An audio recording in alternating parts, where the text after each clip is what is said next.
one of the things I struggle with, I still haven't figured out the answer to this one yet. And so I'm the student here listening to you and what we just said of like the personal brand website needs to be set up sooner. I currently have my website connected largely to my business because so far Yeah. the only book I have out as of recording this podcast is about digital marketing. Yep. And so it aligned very well to be part of my company website. It's a page Sure. on a larger website, Sure. which I've seen a lot of people do if they've got Mhm. the tie-in, the topic matches. Yeah. Yeah. However, if you have a personal topic, let's say I'm writing my book about my journey through infertility and IVF, Yeah. that is a completely separate topic. So different. And Yeah. in that case, I probably would say, okay, I need to at least build out something that Yeah. speaks to who Valerie Morris is separately. Um, but big picture, I'm kind of skirting on this. So my big question though is when someone's thinking about a personal brand, what they call their personal brand or what they're pointing people to on their website, it's easy to say, like, oh, well, your book is called We're All Ears. So you could say we'reallears.com. It redirects over to the main personal brand website that I set up. Yeah. But in my case, Valerie Morris is also some lady who apparently is kind of famous and is the mom of one of the Destiny's Child singers. I don't even, that's how much I'm in the midst of pop culture. So I personally have never actually bought a personal domain for like valeriemorris.com because it's uh, already taken, it's super yeah. Yeah. expensive. Yeah. Yeah. I don't Yeah. even think it's being used, but it was claimed probably by this famous person's mom. I don't even know if Yeah. she's actually famous, but she shows up on the Google searches. So, Right. Right. what advice would you have to someone where it's like maybe their name is John Smith and Yes. johnsmith.com was taken a long time ago? Long time ago. What do you typically tell authors that are trying to figure out what kind of domain should I get for myself and Yeah. uh and to put out there to the world? Because you want a domain to be easy and snappy and Yes. Yes. memorable. So yeah, any tips there? Yeah. Definitely a challenge. This comes up with domains in general, even for like a business name and that kind of stuff. If there's a similar business name out there and that kind of stuff, so there's a lot of different ways you can do this. With an author, it might be easy enough just to put in a middle initial, Mm, right? Or a yeah, middle name or a middle initial. And that's enough difference, to make it work.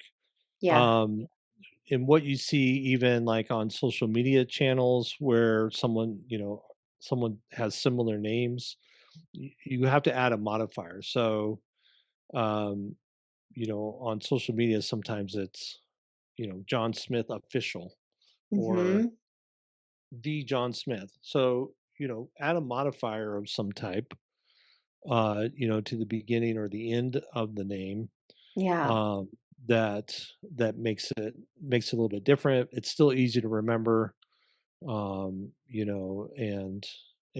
people if people search, your name Valerie Morris, and they came across the other Valerie Morris, they'd be like, wait, I don't think this is the Valerie Morris I was looking for. yeah, So they might have to do a little more searching to get to your site, but yeah, use a middle initial, use a modifier, yeah, so that it's different enough so that if there is someone else out there that's already got it, um, you're still gonna be able to build that. And yeah, Google doesn't really see any difference with a modifier or not a modifier in terms of when someone's searching. yeah, So if you don't have to put, if you're searching Valerie Morris, you don't have to put the Valerie Morris to find the valeriemorris.com. You know, if you search Valerie Morris, the valeriemorris.com is still going to come up. mm, And so, the modifier is just so that you can actually have a domain. yeah, What you put on the website, how you build the content, that's going to determine, what Google, is going to come up. It could be a totally different name other than valeriemorris.com. Right. But if the right content is there, that domain will come up on a Valerie Yeah. Morris search. So Wow. it's really about building the right content. The domain is not life or death. Get it as simple and easy as you can, of course. And again, that's part of why you should do it earlier rather than later. Like you're thinking of a book or thinking of your brand, you know, go try to get the domain. Buy a few domains. Um, Mhm. and hold them. They're $20 a year or something like that. It's not expensive. So if you have ideas, go see what domains are available. Try to snag a few, and then you can make that decision, later. But yeah, Yeah. some modifier works. Nice. Well, Peter, if people want to get more from you and kind of dive Yeah. deeper into their author websites or they need an author website, where's the easiest place for them to connect with you? All right. Just wanted to let you know about this free offer for a free AI ready website review, how to move from traffic to trust. So, a lot of businesses, websites really don't have a traffic problem. They have a lot of people visiting their traffic, but nothing happens with that traffic. And There's a lot of number of reasons that happens, but it's really about trust because the messaging isn't clear. Google and AI don't understand how important that your content is, so it's not sending you the right kind of traffic. So you're not getting visitors converting into conversations. So we're going to give you a free review of the website and look at all the things that really need to be there for you to maximize not only your messaging and conversions, but your traffic either coming from Google or from AI searches as well. So, what's included in that is four main things. We're going to look at your main headline on your website and evaluate who your ideal customers are, what the problem is you're solving for them based on what we see on your website. And we're going to craft a brand new headline for you that you can use, not use, totally up to you. But we're going to craft something that's going to be designed for conversions. We're going to review um, visually and with tools how AI ready your website is and how much authority. So there's a process that Google has called EEAT, and we're going to provide you with a checklist of things that you can check as well. But we're going to review that and see where you stand with those.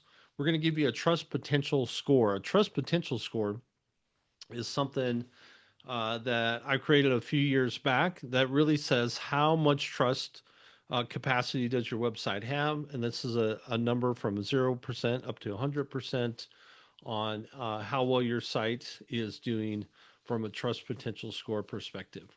And then I'm going to do a video, personal video walkthrough of your website on the things that are good about your website and areas that you can make specific improvements.